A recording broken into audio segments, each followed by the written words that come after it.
তো আপনাদের আমি এখন দেখাবো, সেটা হলো আউটডোর কিভাবে লিক চেক করবেন। তো এর আগের একটা ভিডিওতে আমি এটা চিত্রে বুঝাই দিয়েছিলাম, মেকানিক্যাল সাইকেলের যে চিত্রটা, অর্থাৎ আউটডোরের যে ভিতরে অভ্যন্তরীণ গঠনটা, কম্প্রেসর, কন্ডেন্সার, তারপরে আপনার ক্যাপিলারি, এই যে বিষয়গুলো দেখাই দিয়েছিলাম, ওখানে কিন্তু আমি বুঝাই দিয়েছিলাম। হ্যাঁ, তো এই যে দুইটা ভাল্ব, একটা সাকশন ভাল্ব, একটা ডিসচার্জ ভাল্ব, এখানে তো আর ডাইরেক্ট হোস পাইপ লাগানো যাবে না। এখানে এই জন্য আমরা একটা কনভার্টার বানায় নেব 1/2 to 1/4, আর এখানে তো 1/4। একটা হোস পাইপ আমরা এখানে কি লাগাই দিলাম, ইউ করে দিলাম, ঠিক আছে। এরপরে হইলো চার্জিং লাইনে আমরা একটা হোস পাইপ মিটার লাগাইলাম।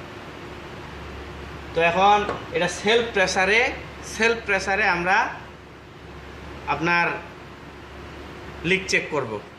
তো যখন আমরা এটাকে চালু করব তখন কিন্তু এদিক দিয়ে বাতাস টানা শুরু করবে।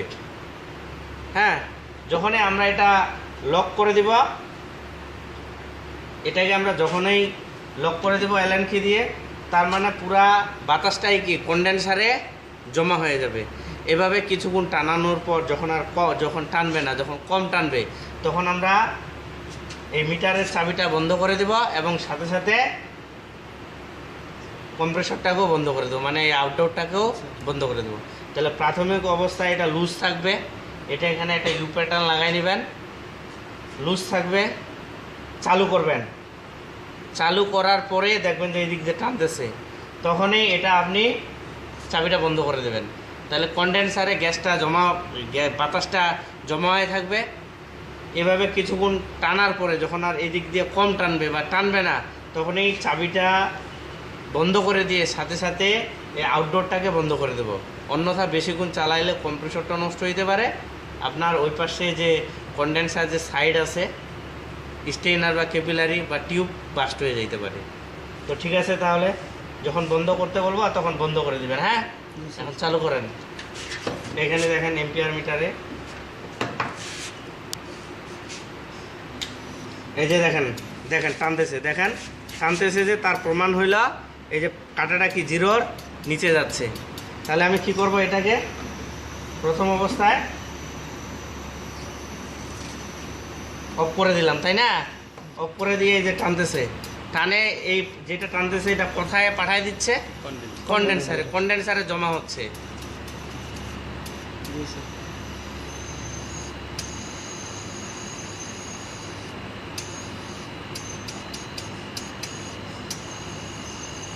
এই যে টানলো না কিছুক্ষণ, এখন আমরা কি করে দেব, এটাকে বন্ধ করে দেব। বিষয়টা কি ক্লিয়ার? হ্যাঁ, বন্ধ করে দেন। হ্যাঁ, এসে আমি চাবিটাও এখানে বন্ধ করে দিলাম। তাহলে পুরা গ্যাসটায় বাতাসটা কোথায় গিয়ে জমা হয়েছে, কন্ডেন্সারে। এখন আমরা এটা যদি লুজ করে দেই, তার মানে এই দিক দিয়ে বাতাসটা এই দিক দিয়ে এখানে আসবে এবং পুরো সিস্টেমটাতেই সমানভাবে থাকবে। তাহলে আমি এটা লুজ করে দিলাম। লুজ করে দেওয়ার পরে দেখেন এখানে কিন্তু প্রেসার উঠতেছে 50, 60। কত উঠছে? 60।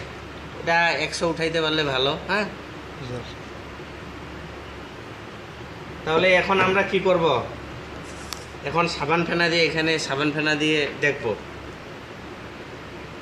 তারপরে এখানে দেখবো, দেখা গেল লিক আছে আমাদের এখানে। হ্যাঁ, এই দিক দিয়ে বাতাসটা বের হয়ে গেল, প্রেসারটা কমে গেল, ভাবলাম যে ভিতরে লিক আছে। তাহলে কি ভিতরে আমরা লিক পাবো না? তাহলে আমাদের ইনশিওর হইতে হবে আমরা যেগুলো লাগাইছি এগুলোতে লিক নেই। তাহলে পরবর্তী কোথায় লিক থাকবে, ভিতরে। এই হলো বিষয়। এভাবে আপনারা লিক চেক করবেন সেলফ প্রেসারে।